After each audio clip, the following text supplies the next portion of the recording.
Selamat siang, yang terhormat Bapak Kepala Sekolah SMA Negeri 4 Kota Blitar atau yang mewakili, yang kami hormati Bapak Ibu Guru dan staf karyawan-karyawati yang sudah hadir pada kegiatan kita pada pagi hari ini.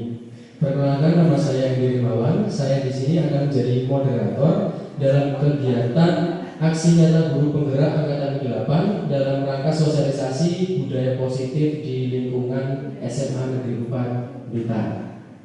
Saya bacakan usulan acaranya. Yang pertama ada pembukaan, yang kedua nanti akan ada sambutan dari Bapak Kepala Sekolah atau yang mewakili, yang ketiga pemaparan budaya positif oleh narasumber kita kali ini Ibu Devri Murain Palupiana SPD. Kemudian yang keempat atau yang terakhir nanti akan ada penutup.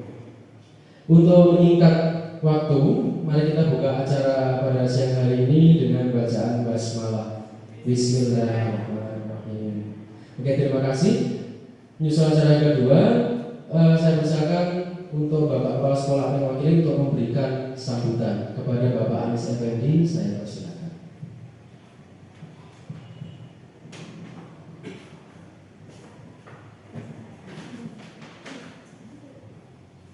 Assalamualaikum warahmatullahi wabarakatuh. Bismillah, alhamdulillah. Rabbi shrah li sadri wa yassir li amri wahlul 'uqdatam min lisani yafqahu qawli. Rabbana la ilma lana illa ma 'allamtana innaka antal alimul hakim.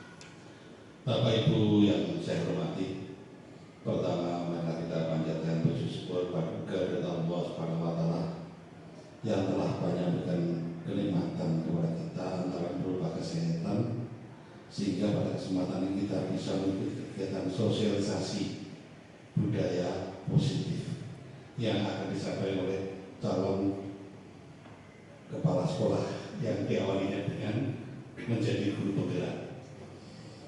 Bapak Ibu yang saya hormati, yang kedua, sholat serta salam semoga tetap tercurahkan pada Nabiullah Muhammad SAW yang kita nantikan syafaatnya.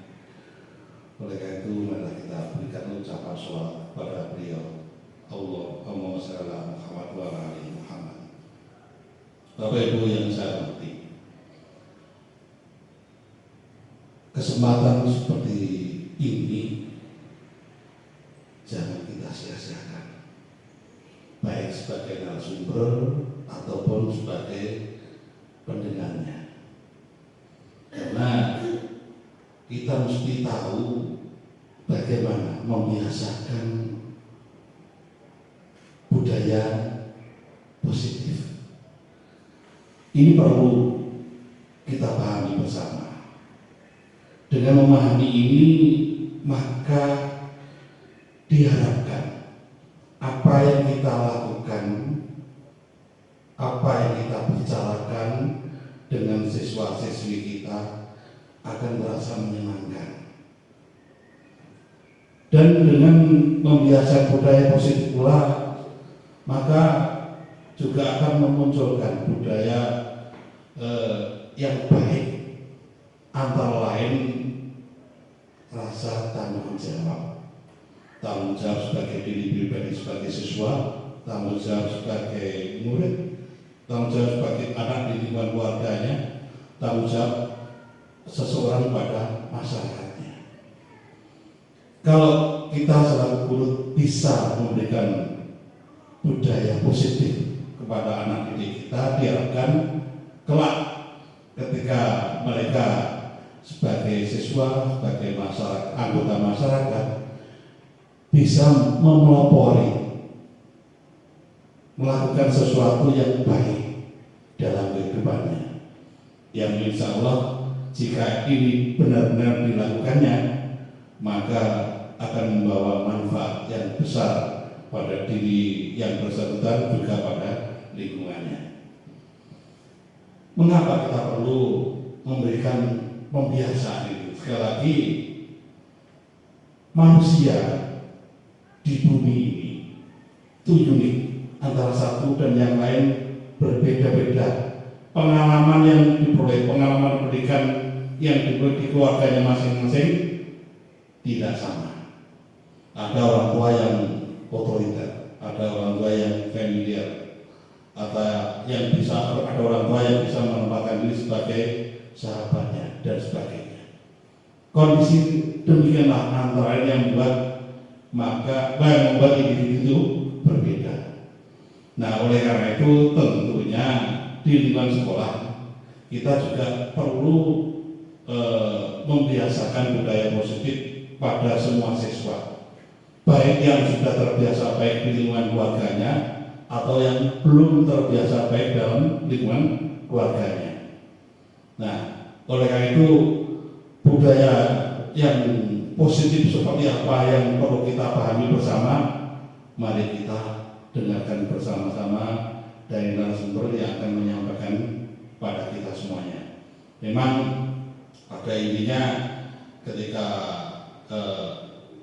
seseorang itu ingin membudayakan positif, kebiasaan positif, maka dalam komunikasinya memang harus menyenangkan. Nah, supaya menyenangkan, kita mestinya juga perlu memahami teori dari yang disampaikan oleh para ahli, antara lain teori WDEP, once, direction, kemudian evaluasi dan planning. Nah, seandainya komunikasi itu dikemas seperti itu, maka yang diajak bicara tidak merasa sedang di sidang atau sedang dihakimi, tidak. Tapi mereka merasa dihormati sebagai manusia. Nah, untuk apa lebih jelasnya, sekali lagi mari kita ikuti bersama apa yang disampaikan oleh narasumber kita pada kali ini. Demikian yang dapat saya sampaikan. Mudah-mudahan apa yang kita lakukan bermanfaat untuk diri kita, bermanfaat untuk anak didik kita, bermanfaat untuk lingkungan di sekitar kita. Wabillahi taufiq wal hidayah. Wassalamualaikum warahmatullahi wabarakatuh.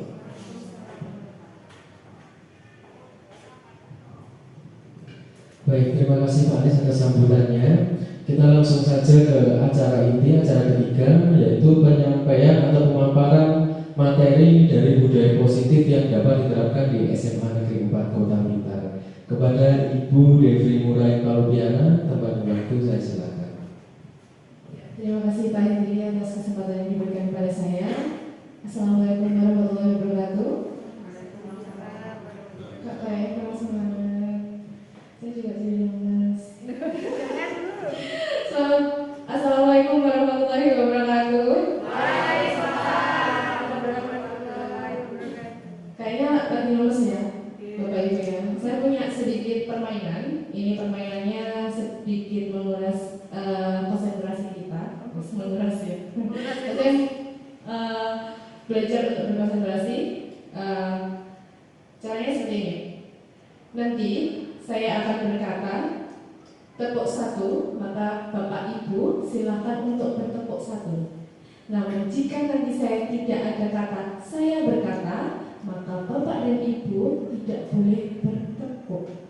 Ya. Nanti tepuknya bisa ada jumlah 2, 3 dan seterusnya. Bisa? Bisa. Kita latihan dulu biar nggak tegang ya. Saya berkata silahkan tepuk 1. Saya berkata silahkan tepuk 4 kali, 5 kali. Saya tidak berkata, Bu. Saya tidak berkata tepuk 5 kali. Oke. Ternyata kurang fokus. Kurang fokus. Nanti kita fokuskan semuanya ya. Oke. Terima kasih. Itu aja ya. Maka saya akan masuk ke dalam intinya. Saya akan membahas tentang budaya positif. Budaya positif ini sebenarnya sangat penting sekali kita tanamkan kepada anak-anak. Mengapa? Karena budaya positif ini adalah suatu pengaruh untuk anak-anak. Apalagi anak-anak ini adalah anak-anak yang sulit sekali untuk kita ajari, tetapi sangat mudah untuk kita berikan contoh. terus dan kita contohkan terus-menerus hingga mempengaruhi orang lain, gitu ya. Maka kita akan mempelajari tentang, yuk kita bahas tentang apa sih makna budaya positif, apa contoh penerapan positif yang telah kita terapkan. Kita akan bahas ya. Budaya positif di sekolah yaitu adalah nilai-nilai dan kebiasaan di sekolah yang berpihak pada peserta didik agar mereka berkembang menjadi pribadi yang kritis, penuh hormat dan bertanggung jawab. Jadi budaya positif ini sangat diperlukan oleh anak-anak karena anak-anak akan menimbulkan sifat-sifat yang lebih baik lagi. Nah, kebiasaan-kebiasaan yang kita tanamkan ini akan merubah kehidupan anak-anak itu ke hal yang lebih positif lagi. Kita tidak bilang ke hal yang baik, karena baik itu sangat relatif, tapi lebih positif untuk anak-anak. Lanjut Bu. Perubahan paradigma. Menurut filosofi pendidikan Ki Hajar Dewantara itu ada beberapa hal. Yang pertama adalah bukan tabula rasa. Jadi manusia itu akan lahir tanpa memori. Jadi bayi itu kan biasanya lahir itu kan nggak bisa mengingat. Jadi memorinya masih kosong. Nah, apa yang perlu kita lakukan? Kita perlu memberikan budaya positif kepada anak, biar anak bisa memberikan atau mengaplikasikan budaya positif itu terus-menerus di kehidupannya. Yang kedua adalah semua anak terlahir dengan bakatnya masing-masing atau keunikannya masing-masing. Jadi kita tidak boleh itu memaksa ya. Kita memaksa, kamu tuh harus jadi penari, padahal dia sukanya nyanyi. Tidak boleh itu. Jadi mereka harus berkembang sesuai dengan bakatnya masing-masing. Yang ketiga, budi pekerti. Budi pekerti itu adalah kesadaran dalam berbuat yang lebih baik. Jadi perilakunya itu yang lebih baik. Seperti apa? Untuk dirinya sendiri, bukan pandangan orang lain. Terus yang keempat adalah tugas guru hanya sebagai penuntun bakat tersebut agar anak tumbuh dengan selamat dan bahagia. Jadi guru hanya menuntun, ayo kamu sukanya apa? Kalau kamu sukanya menari, ayo kita menari. Kamu belajar, kamu tekuni, dan kamu ikuti semua lomba-lomba biar kamu memiliki prestasinya, supaya budaya positif itu bisa timbul dari anak tersebut. Nah ini yang selanjutnya adalah guru ibarat petani, sedangkan anak ibarat biji jagung. Seperti guru itu diibaratkan sebagai seorang petani, Bapak Ibu. Jadi seorang petani itu kan akan menanam benih, sedangkan anak itu diibaratkan sebagai benih. Nah, benih itu bagaimana? Benih itu kalau sama petani itu selalu ditanam, disirami, dipupuk, biar besar, tumbuh terus, ya betul. Jadi dia akan memiliki kualitas yang baik. Itulah adalah tugas kita. Jadi kita tidak bisa memaksa tuh biji jagung kita tanam, terus kita pengennya padi, dia harus jadi padi. Tidak bisa. Jadi jagung akan tetap jadi jagung, padi akan tetap menjadi padi. Jadi seorang guru harus seperti itu. Anak maunya apa, kita dukung terus, kita fasilitasi, kita kasih motivasi, seperti itu. Lalu yaitu adalah kodrat alam dan kodrat zaman. Serta selanjutnya adalah berpihak pada anak. Nah, kodrat alam dan kodrat zaman ini maksudnya adalah sesuai dengan lingkungannya. Ya, anak itu akan berkembang sesuai lingkungannya. Kalau orang Jawa, ya udah anak-anak akan berkembang sesuai orang Jawa, punya sopan santun, berbahasanya tutur katanya dengan lembut. Tidak mungkin seperti orang Batak tiba-tiba dia lingkungan Jawa tiba-tiba dia kayak orang Batak berbicara dengan keras, kan tidak, ya kan? Harusnya seperti itu. Dan kita harus berpihak pada anak. Jadi kita harus apa sih maunya anak itu seperti apa? Gitu. Jadi kita tinggal, yaudah kita kembangkan terus. Kalau anak sukanya mengerjakan tugas, jadi kita nggak boleh ya mendikte anak. Kamu harus mengerjakan tugas itu menggunakan PowerPoint. Nggak bisa. Kalau anaknya bisanya cuma menggunakan metaverse, silakan, monggo. Karena kita berpihak pada senyamannya anak itu bagaimana, seperti itu. Lanjut Bu. Oke. Perubahan paradigma. Perubahan paradigma itu adalah untuk membangun budaya yang positif. Sekolah juga perlu menyediakan lingkungan yang positif, aman, nyaman, agar murid-murid mampu berpikir, bertindak, dan menciptakan dengan merdeka, mandiri, dan bertanggung jawab.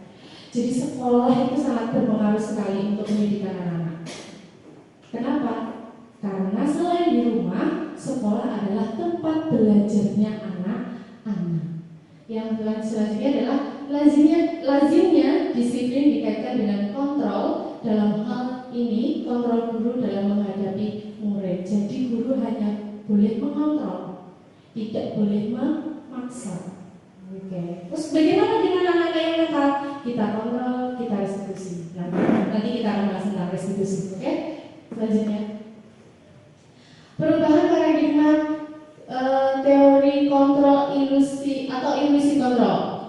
Menurut Dr. William Glasser, dalam contoh teori ini meluruskan tentang miskonsepsi tentang kontrol, yaitu adalah tentang ilusi guru mengontrol murid. Seperti saya jelaskan tadi, jadi guru hanya boleh mengontrol, tidak boleh memaksa.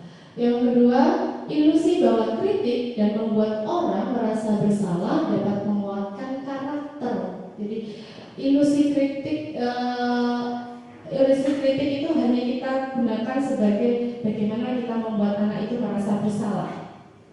Anak itu meyakini bahwa mereka bersalah saja. Jadi kita tidak mengejudge atau membuli mereka. Ya. Selanjutnya, ilusi bahwa semua penguatan positif efektif dan bermanfaat. Jadi semuanya harus bermanfaat untuk anak-anak. Selanjutnya, ilusi bahwa orang dewasa memiliki hak untuk memaksa atau memberikan pengetahuan. Nah, ini adalah perubahan paradigma stimulus respon menuju ke teori kontrol. Contohnya ya, yang bisa kita untuk mengontrol seseorang, pasti bisa nggak Bu? Bapak? Tidak. Tapi kita bisa merespon mereka untuk menuju teori kontrol. Contohnya ya, kita mencoba untuk mengubah orang berpandangan sama dengan kita. Kita tidak bisa kan ya? Tetapi apa yang kita lakukan? Kita harus berusaha memahami pandangan orang lain tentang dunia. Seperti itu. Lalu contoh selanjutnya adalah perilaku buruk itu dilihat sebagai suatu yang salah, gitu, kesalahan gitu. Namun untuk teori kontrolnya kita bisa menggunakan dengan semua orang itu berperilaku memiliki tujuan. Jadi kalau anak-anak cerewet berarti mereka memiliki tujuan.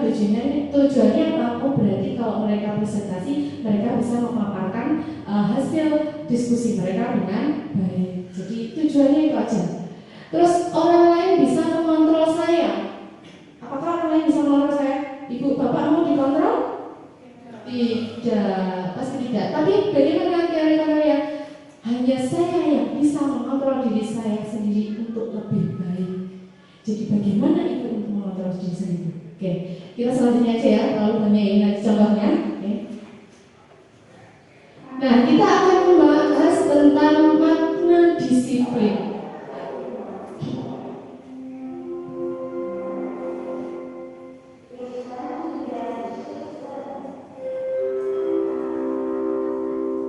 Makna kata disiplin dimaknai menjadi sesuatu yang dilakukan seseorang pada orang lain untuk mendapatkan kepatuhan. Sedangkan disiplin positif adalah menumbuhkan disiplin yang didorong dalam diri anak tanpa hukuman dan hadiah. Sedangkan keluarga memerlukan aturan dan batasan yang jelas tentang apa yang boleh dan tidak boleh dilakukan untuk kepentingan bersama. Jadi kalau di keluarga itu pasti orang tua itu memiliki aturannya sendiri, memiliki caranya sendiri untuk mendidik anaknya.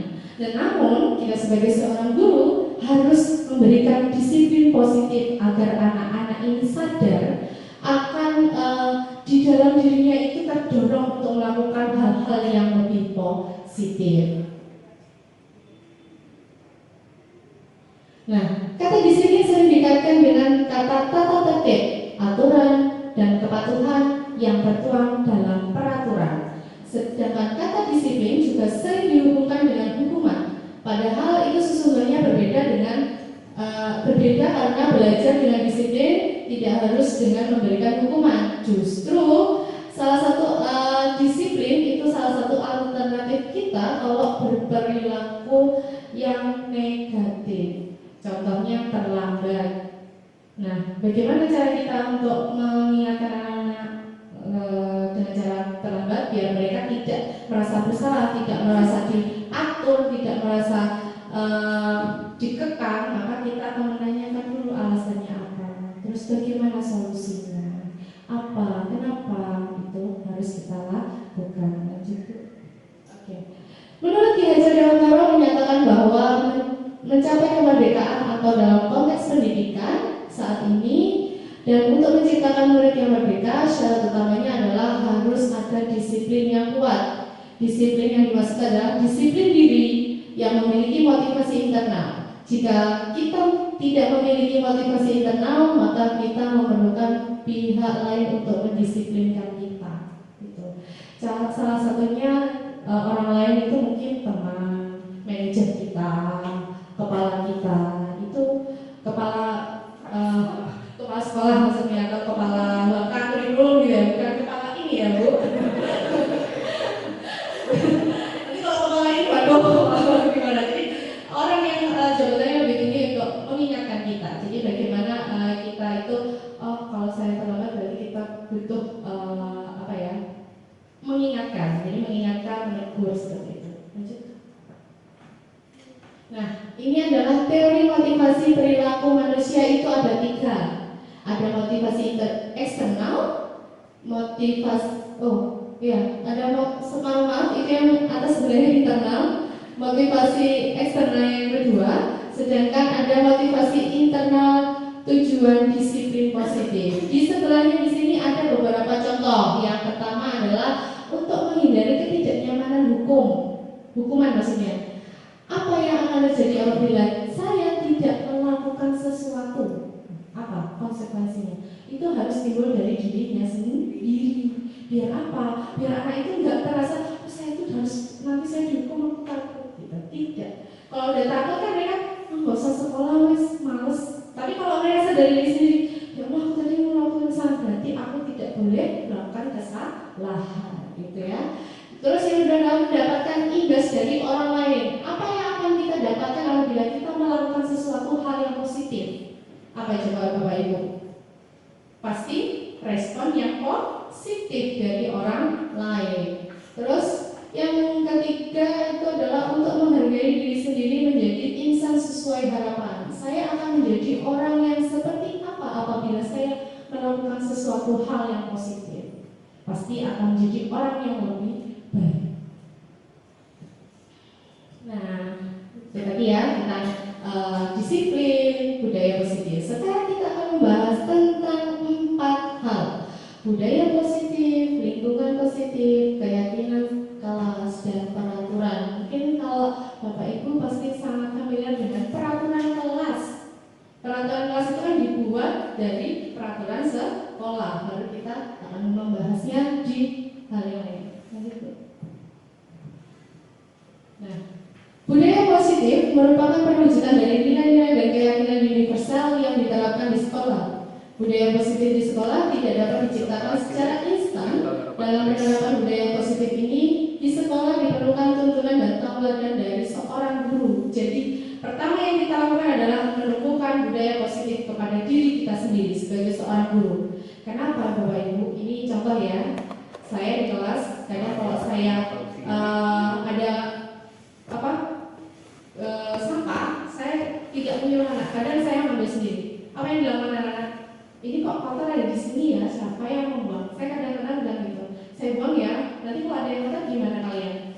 Buang di sampah Bu. Nah, itu adalah hal contoh yang sangat sederhana. Jadi kita mulai dari diri kita sendiri. Anak itu akan lebih, oh guruku aja seperti itu, berarti aku juga harus kayak gitu. Kalau saya nggak melakukan seperti itu, aku malu kayak gitu ya. Itu hal yang sangat sederhana. Yang kedua adalah lingkungan positif. Adalah suatu tempat yang baik untuk ditempati sehingga lingkungan positif juga dapat mempengaruhi setiap individu. Berarti kita sebagai seorang guru harus menciptakan dulu lingkungan-lingkungan yang sangat positif. kita laksanakan. Lingkungan positif ini bagaimana? Apakah lingkungan positif ini dilakukan dengan berarti dengan sesuai dengan pakem atau peraturan seperti itu atau bagaimana? Ada yang bisa menjawab? Jadi sebenarnya budaya positif itu kita ciptakan seharusnya sesuai dengan lingkungan daerah kita. Ya, kalau kita orang Surabaya ya kita pakai suara keras di sana, pakai suara yang kasar-kasar di sana sudah biasa. Itu hal yang budaya yang biasa. Tapi kalau kita orang Jawa, berarti kita harus sopan, santun, ramah, lembut kayak gitu. Jadi itu adalah yang kita ciptakan dulu. Nah, peraturan sekolah adalah aturan yang diciptakan untuk mengontrol setiap individu dengan tujuan menciptakan suasana sekolah yang aman dan tertib sehingga akan terhindar dari kejadian-kejadian yang negatif. Itu adalah suatu peraturan. Sedangkan peraturan itu adalah memaksa. Namun, keyakinan kelas merupakan suatu metode yang menimbulkan kedisiplinan positif yang didasari oleh motivasi dari dalam diri. Implementasinya keyakinan kelas dilatar belakangi bahwa ditemukan beberapa murid yang masih diingatkan untuk melakukan tindakan kebaikan dan kedisiplinan. Nah, Bapak Ibu, saya mau jelaskan dulu. Keyakinan kelas itu kita buat dengan kata-kata yang positif, kata-kata yang menghilangkan kata jangan, tidak, atau dilarang. Jadi apa yang kita lakukan? Contohnya sudah terpakai di sini. Mengapa kita butuh peraturan saja? Mengapa kita tidak membutuhkan peraturan saja, tetapi kita harus membuat keyakinan kelas? Kenapa? Karena keyakinan kelas itu akan mudah diterima oleh anak-anak. Contohnya yang pertama adalah ini ada sebuah kasus ya. Mengapa kita memiliki peraturan yang harus menggunakan helm bila kita mengendarai motor contohnya ya. Kalau kita melihat peraturan dari Pak Polisi itu kan pasti haruskan menggunakan helm atau dilarang tidak menggunakan helm, berarti kan harus ya.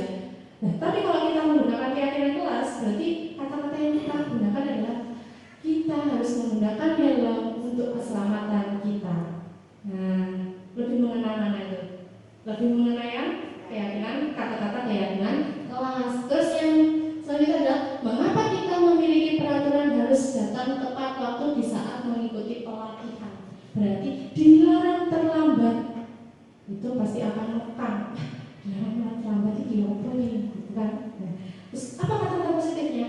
Kata positifnya adalah kita harus datang tepat waktu agar kita bisa mengikuti pelatihan dengan baik. Lebih enak mana coba? Lebih enak dengan kalimat positif. Inilah yang mendukung motivasi intrinsik, kembali ke nilai-nilai atau keyakinan yang lebih menggerakkan seseorang dibandingkan mengikuti serangkaian peraturan.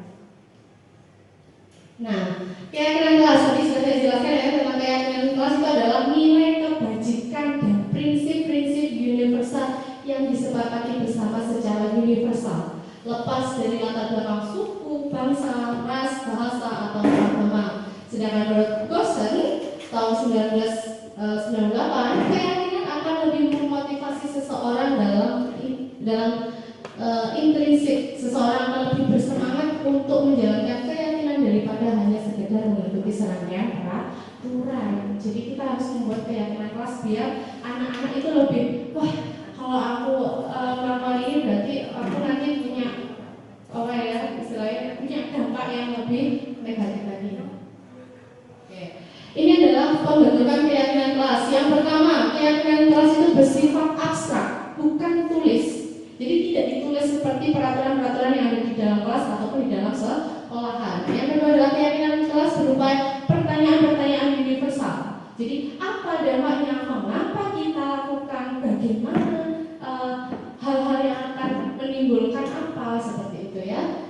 Terus pernyataan keyakinan kelas senantiasa dibuat dalam bentuk yang kalimat positif. Jadi membangun anak, bukan untuk menekan anak. Kalau kita tekan anak, anak akan semakin berubah. Tapi kalau kita membangun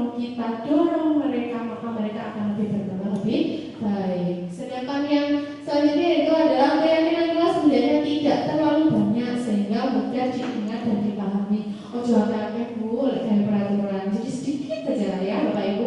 Kalau terlalu banyak nanti anak-anak, aku nyapa ya, keyakinan kelas ini yo sing tak langgarnya. Mesti gitu. Jadi sedikit tapi mengena, gitu ya. Terus semua warga kelas sebaiknya ikut berkontribusi dalam membuat kegiatan kelas lewat curahan pendapat. Jadi nanti anak-anak suruh curhat dulu. Jadi curhat atau mencurahkan. Bu, saya punya gagasan seperti ini. Bu, saya punya ide kalau kita tidak boleh membuang sampah. Nanti keindahannya di kelas itu bagaimana Bu? Kayak gitu ya. Terus yang selanjutnya adalah bersedia meninjau kembali keyakinan kelas dari waktu ke waktu, selalu berusaha mengingatkan kepada anak-anak. Nah, ini adalah salah satu contohnya. Nah, ada peraturan, ada keyakinan kelas.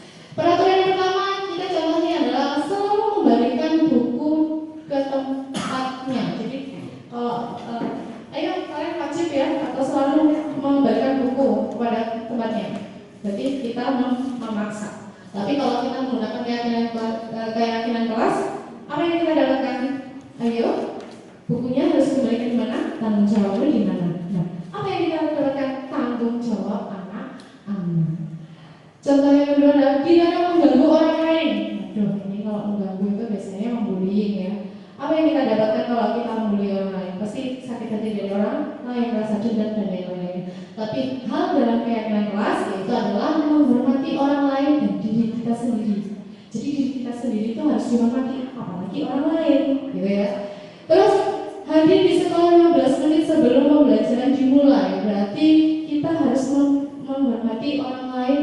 Kenapa kok menghormati orang lain dalam keyakinan kelas? Karena kalau kita terlambat, apalagi gurunya udah kita tunggu dulu yang belum datang. Nah itu akan mengubah waktu untuk belajar dari anak-anak seperti itu. Jadi menghormati orang lain, komitmen pada diri kita sendiri, tujuannya itu apa saja. Terus dilarang melakukan kekerasan. Nah, pasti kalau ini di peraturan pasti selalu ada. Tapi bagaimana cara kita untuk menanamkan pada anak-anak? Kekerasan itu sebenarnya fungsinya untuk apa sih anak-anak? Nah, kita selalu bertanya seperti itu. Pasti anak-anak bilang kekerasan itu nggak boleh Bu, nggak boleh. Berarti kalau nggak boleh, kalau kita dilarang untuk melakukan kekerasan, apa maknanya untuk kalian? Pasti mereka menjawab untuk keselamatan kita Bu, keselamatan orang lain, kesehatan kita. Masa kita kalau melakukan kekerasan berarti kita harus kita itu merugikan orang lain, gitu kan? Itu pasti. Nah, cara kita adalah memberikan stimulus dengan kata-kata yang baik. Nah, didukung oleh penghargaan. Maksudnya di sini adalah kita tidak perlu menghukum mereka secara fisik, tapi menghukum mereka dengan penghargaan. Memberikan ya ada beberapa hal, yaitu adalah mempengaruhi jangka pendek dan jangka panjang. Penghargaan menghukum, maksudnya penghargaan menghukum ini kalau kita biasanya ada anak yang mencoret-coret meja itu selalu kalau saya jadi guru kadang saya juga loh kamu coret-coret meja, biasanya kan kayak gitu ya. Tapi apa yang kita lakukan? Kamu mencoret-coret meja itu fungsinya untuk apa? Terus keindahannya itu bagaimana? Terus apa yang kamu lakukan saat ini? Berarti saya harus membenahi mejanya, menghilangkan coret-coretannya Bu. Pasti mereka seperti itu. Berarti itu kan penghargaan buat mereka. Berarti mereka tahu tentang kesalahan mereka. Terus penghargaan mengurangi ketepatan, mengurangi sesuatu hal yang apa yang ingin kita tuju. Terus penghargaan tidak lebih efektif, maksudnya kita kalau penghargaan di dalam kelas jika anak-anak bisa menjawab pertanyaan kita terus kita kasih hadiah. Hadiah itu sebenarnya boleh dilakukan tapi juga tidak boleh dilakukan. Kenapa? Karena akan menimbulkan sesuatu sifat iri dan dendam. Coba kalau kita, kamu baik ya, sedangkan jawaban kamu sangat tepat sekali, kamu dapat uang 100.000 dan anak itu terus. Apakah yang lainnya akan dendam? Apakah yang lain dendam? Iri kan? Iri terus dendam kan? Dendamnya kalau positif, berarti aku harus belajar lebih baik. Tapi kalau dendamnya terus dia membuli, kamu itu pengen dapat bisa menjual nggak boleh ya. Nah ini yang selanjutnya adalah penghargaan merusak hubungan. Nah itu tadi, jadi bisa merusak hubungan antara teman, terjadilah bullying ya. Nah ini ada Bapak Ibu tindakan guru. Nanti ada salah satu contohnya. Apakah ini penghukuman, ini penghargaan, atau yang lainnya? Kita lihat 3 contoh aja ya. Mencatat 100 kali di dalam buku kalimat saya tidak akan terlambat lagi karena saya terlambat sekolah. Apakah ini sebagai penghargaan atau hukuman atau teguran? Hukuman. Kalau lari mengelilingi lapangan basket 2 kali karena saya terlambat hadir di kelas, apa itu? Konsekuen. Oke. Murid diminta untuk push up 15 kali karena tidak menggunakan masker di sekolah. Nah ini bagaimana ini? Ini apa? Konsekuensi kah? Hukuman atau penghargaan? Hukuman. Menggantikan kertas tugas teman yang telah dicoret-coret. Konsekuensi. Membersihkan tumpahan air di meja tulis karena tersenggol pada saat belajar. Konsekuensi. Meminta murid tidak mengenakan sepatu sehari di sekolah karena tidak mengenakan sepatu hitam. Nah ini, murid tidak mengenakan sepatu kan sehari karena dia tidak menggunakan sepatu warna hitam. Hukuman, konsekuensi, atau penghargaan. Jadi dia nggak pakai apa? Ini nggak pakai sepatu. Apa Bapak Ibu? Konsekuensi. Yang terakhir adalah lari mengelilingi lapangan basket 2 kali karena terlambat masuk 10 menit untuk pelajaran PJOK. Wah ini PJOK nih. Jadi apa ini? Jadi yang lari konsekuensi. Kita lihat ya, apakah jawaban Bapak Ibu betul tadi? Jadi betul semuanya. Oke, lanjut. Ini adalah salah satu perbedaan antara konsekuensi dan hukuman. Kalau hukuman itu kita akan menyakiti seseorang. Jadi ada dihukum tersakiti nggak? Sakit ya. Gulali kan gitu kan ya. Tapi kalau kita menggunakan konsekuensi, gulali tadi apa? Terus dia konsekuensinya apa coba kalau sudah melakukan itu? Nah, dia akan lebih timbul kesadarannya. Terus lanjut, membuat anak sakit fisik, hati, dan dalam waktu yang sangat lama. Bisa timbul rasa dendam anak kepada kita. Wah, kalau itu bahaya ya, anak jadi dendam sama gurunya. Ya, nggak boleh. Lebih baik kita lakukan adalah membuat anak merasa tidak nyaman dalam jangka panjang, jangka waktu yang sangat pendek. Loh, kamu nggak pakai sepatu warnanya hitam, sepatunya dikasihkan buku aja, nanti diambil pulang sekolah. Sekarang ngecer sih, kayak panas-panas biasanya. Panas bu, pasti gitu kan. Jadinya, oh yaudah, berarti konsekuensi kamu nggak pakai sepatu ya, biasanya panas kalau kamu suruh lari-lari di lapangan.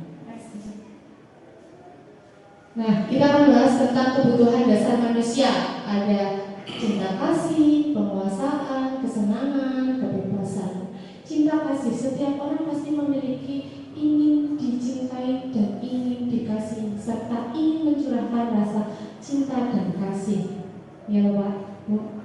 Nah, kita sebagai seorang guru dalam mengajar, kita juga memerlukan cinta dan kasih kepada anak kita. Kalau kita sudah cinta sama anak-anak kita, wah, berarti kita akan menyenangi mereka dalam pembelajaran.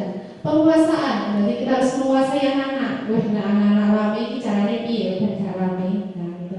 Jadi anak-anak harus dikuasai dulu. Bagaimana? Nah, kita pecahkan nanti ya. Terus kesenangan, berarti kita harus menyenangi anak-anak dulu di dalam kelas. Bukan menyenangi mereka, udah senang itu enggak. Menyenangi suasananya, menyenangi anak-anaknya. Oh, dengan perilaku mereka yang anaknya ini sedikit banyak berarti kita harus menyenangi dulu. Kalau kita sudah senang, wah kita berarti bisa mengarahkan anak tersebut. Baru kebebasan kita untuk mencurahkan semua rasa-rasa itu, menguasai kesenangannya, cinta kasih, itu kebebasan kita dalam mencurahkannya. Bukan mencurahkan seperti itu, tapi mencurahkan dalam mendidik mendidik mereka. Nah, ini adalah kebutuhan dasar manusia. Yang pertama adalah kebutuhan dasar atau fisiologi, kebutuhan dasar yang merupakan hal yang harus terlebih dahulu terpenuhi agar manusia dapat tertahan hidup dan melanjutkan kehidupannya. Yang kedua, kebutuhan akan rasa aman untuk melangkah ke tingkat lanjut seseorang individu harus memenuhi kebutuhan pada tingkatan ini. Ketiga, kebutuhan sosial, rasa cinta, kasih sayang, serta hak dalam kepemilikan ini harus ditanamkan. Kalau di dalam kelas anak-anak kalau memiliki, berarti aku memiliki kelas ini, berarti mereka akan memiliki rasa untuk menjaga kelas.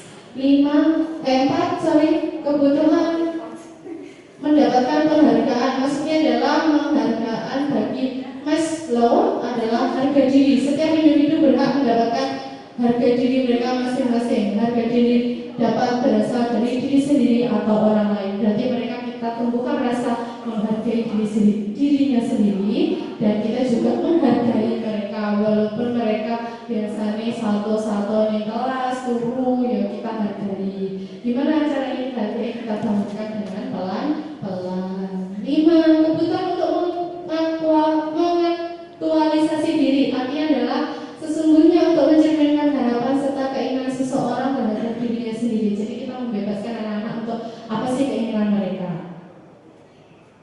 Ini adalah 5 posisi kontrol. 5 posisi kontrol seorang individu itu ada hal 5, yaitu adalah penghukum, pembuat merasa bersalah, teman, pemantau, dan manajer. Contohnya, kalau kita sebagai penghukum berarti kita harus mengejar anak-anak itu atau memberikan hukuman kepada anak yang melakukan kesalahan dengan menghardik, menunjuk, menyakiti. Kamu seperti ya. Kamu ngapain kamu di situ? Coba kamu push up dulu. Nah, itu namanya penghukum. Sedangkan membuat rasa bersalah itu mencerminkan ceramah. Kamu kenapa seperti itu? Kenapa kamu kok tidur? Kenapa kok kamu melakukan hal ini? Nah, mereka akan mengutarakan isinya, mereka akan mengakui kesalahannya. Sebagai teman, berarti membuat nyaman dulu anak-anak. Wah, coba ya, anak-anak itu harus kita arahkan seperti apa, tapi mereka harus merasa nyaman dengan kita untuk mencurahkan hati. Lalu pemantau, menghitung dan mengukur. Kenapa kok kamu bisa seperti ini? Terus bagaimana kesalahanmu? Gitu ya. Terus manajer mengajukan pertanyaan seperti, loh, di aturan kalau kamu terlambat harus bagaimana? Seperti itu. Ini adalah salah satu contoh video tentang posisi kontrol.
Oke, ini adalah contoh-contoh dalam 5 posisi kontrol. Kalau kita sebagai seorang murid, kita berpandangan sebagai seorang murid dulu, Bapak Ibu. Kita lebih nyaman ngobrol sama guru itu dengan posisi yang mana? Manajer. Ya. Kita lebih nyaman dengan posisi manajer. Dan seorang guru juga harus menjadi seorang manajer untuk memaintain dan mengontrol anak-anak. Gitu ya. Nah, kita saat ini akan membahas tentang apa sih restitusi itu? Restitusi adalah proses menciptakan kondisi bagi murid untuk memperbaiki kesalahan mereka sehingga mereka bisa kembali dalam kelompok merdeka dengan karakter yang lebih kuat. Jadi kita merestitusi, melihat kondisi anak-anak di saat mereka melakukan kesalahan itu harus ada meyakinkan kesalahan mereka dan apa solusi yang akan mereka lakukan itu dari diri mereka sendiri. Lanjut ya. Ciri-ciri restitusi adalah bukan menebus sebuah kesalahan, namun untuk belajar dari sebuah kesalahan. Yang kedua, memperbaiki hubungan. 3, tawaran bukan paksaan. Kita menawarkan kepada anak-anak. 4, merestitusi menuntun untuk melihat ke dalam diri, bukan untuk menyalahkan orang lain. Seperti tadi ya, saya terlambat bangun Bu, karena ibu saya nggak bangunin saya. Itu berarti kita menyalahkan orang lain. Yang keenam adalah 5 ya. Yang kelima adalah merestitusi mencari kebutuhan dasar yang didasari dari tindakannya mereka sendiri. 6, merestitusi diri adalah cara yang paling baik untuk memperbaiki diri. 7, merestitusi fokus pada karakter bukan tindakan. 8, merestitusi fokus pada solusi yang mereka buat sendiri. 9, merestitusi mengembalikan murid yang berbuat salah pada kelompoknya kalau mereka sudah melakukan hal yang betul. Ini adalah salah satu segitiga restitusi. Yang pertama adalah menstabilkan mereka. Yang kedua, memvalidasi tindakan yang salah, baru meyakinkan mereka. Contohnya, ya. Jadi apa yang kamu lakukan pada waktu itu pasti anak itu pasti akan berkonsultasi kepada kita. Bu, Pak, saya tadi dibully di kelas. Kenapa? Jadi kayak kita akan membawakan kita akan validasi dulu kesalahannya. Terus apa yang kamu lakukan? Saya membalas mereka Bu, saya juga membuli mereka. Nah, setelah itu yang kita lakukan adalah meyakinkan mereka, menanyakan. Terus kalau kamu membuli mereka, apakah kamu yakin kamu juga tidak melakukan kesalahan? Nah, itu adalah salah satu contohnya. Nah, ini ada contoh video yang saya buat saat saya merestitusi dengan anak saya, anak didik saya maksudnya.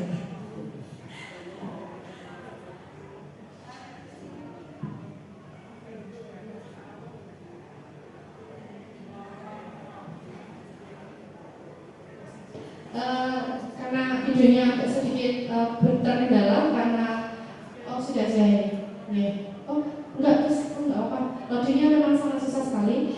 Ceritanya seperti ini. Dela itu curhat sama saya. Dia itu di kelas itu dikatain sebagai seorang tukang gosip. Bu, saya itu dikatain sama dia, saya itu dikatain sebagai tukang gosip. Padahal saya tidak berkata-kata apapun dan saya tidak bergosip. Dan lanjutnya saya memvalidasi, mengidentifikasi. Terus apa yang kamu lakukan? Saya kata-katain aja dia di depan kelasku. Saya validasi lagi tindakannya. Terus tindakan kamu itu salah atau betul? Salah Bu, karena itu menyakitkan dia juga. Berarti sama-sama tersakiti kan? Kayak gitu. Terus apa yang saya lakukan lagi? Meyakinkan dia. Baik. Terus apakah perbuatan kamu ini yakin kamu lakukan hal ini itu betul atau benar? Tidak Bu, dia jawabnya tidak Bu, itu adalah suatu hal kesalahan. Terus apa yang akan kamu lakukan? Berarti saya harus jadi orang yang lebih bertanggung jawab dan tidak lagi melakukan hal-hal yang lebih negatif. Itu adalah salah satu contoh tentang restitusi. Sebenarnya kita bisa merestitusi anak-anak kita supaya mereka tahu apa kesalahan mereka sendiri. Seperti itu Bapak Ibu, tentang pemaparan saya tentang budaya positif yang bisa kita lakukan nanti di sekolah SMA Negeri 4. Jika nanti ada salah kata dari saya mohon maaf. Jika ada kata-kata buruk yang saya katakan, saya juga mohon maaf. Semoga kata-kata buruk bukan menjadi salah satu contoh yang baik, tapi namun bisa menjadikan saya untuk merestitusi diri saya bahwa saya harus bertindak yang lebih baik. Terima kasih. Wassalamualaikum warahmatullahi wabarakatuh.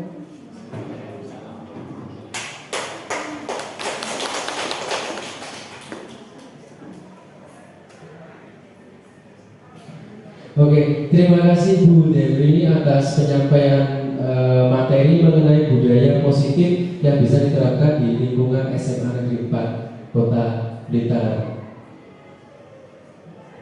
Oke, mungkin cukup pada kegiatan kita hari ini, acara kita hari ini bisa kita cukupkan. Semoga materi yang disampaikan oleh pemateri bisa bermanfaat bagi kita dan merubah cara pandang kita bagaimana nanti kita menghadapi anak ketika berbuat kesalahan. Oke, terima kasih saya ucapkan kepada materi dan audiens atau Bapak Ibu guru yang sudah hadir pada kegiatan hari ini. Saya akhiri, wassalamualaikum warahmatullahi wabarakatuh.